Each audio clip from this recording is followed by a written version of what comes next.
An aerial view of an apple orchard with red barns in the distance. An overhead shot shows beekeepers in protective suits tending to hives in a grassy field. Here at Washington State University, we're working to bring honeybees back from the brink. The situation's pretty dire. The beekeepers gather around a hive, inspecting a frame swarming with bees.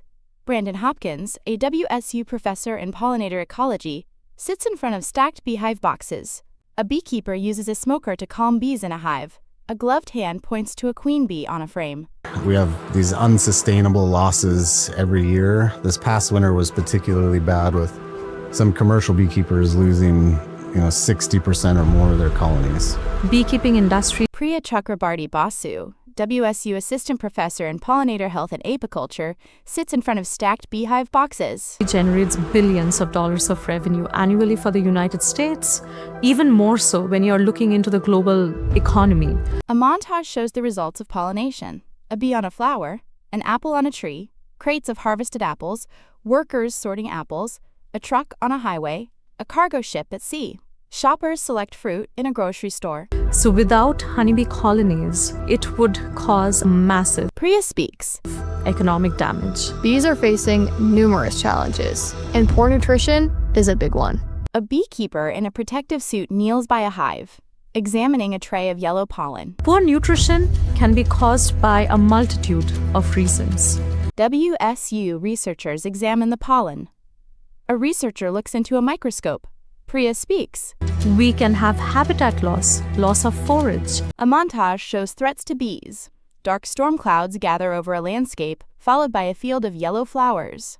Even adverse weather can cause changes in how the pollen and the nectar is present in the flowers. Two researchers talk while standing in the field of yellow flowers. Researchers work in a lab. Brandon and Priya are in a group walking through a greenhouse. Over the past decade, WSU's honeybee and pollinator scientists have been testing a solution, a protein bar for bees. A man holds a brown, flat protein bar and breaks it in two. Brandon speaks.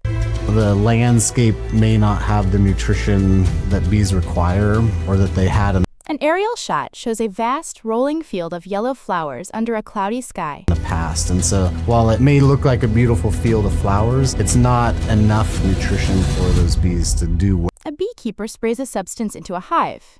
People in a lab unbox protein bars. Brandon shows a bar to a colleague. And so beekeepers really need to come in with a pollen replacement or a supplement for that A beekeeper places a bar onto the frames inside a hive.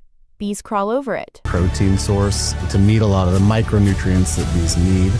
And that's what this pollen replacement diet does.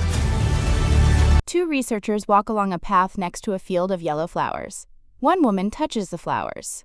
A close-up of a jar of honey with a WSU label that reads, "Pure honey." We are helping the pollination industry. We are helping the honey production industry. Priya speaks. An aerial shot shows beehives placed along the edge of a vast field of yellow flowers. The more we understand what is going wrong, the more we understand Two researchers examine the yellow flowers up close. and why it is happening. We can find A finger points to bees on a protein bar inside a hive.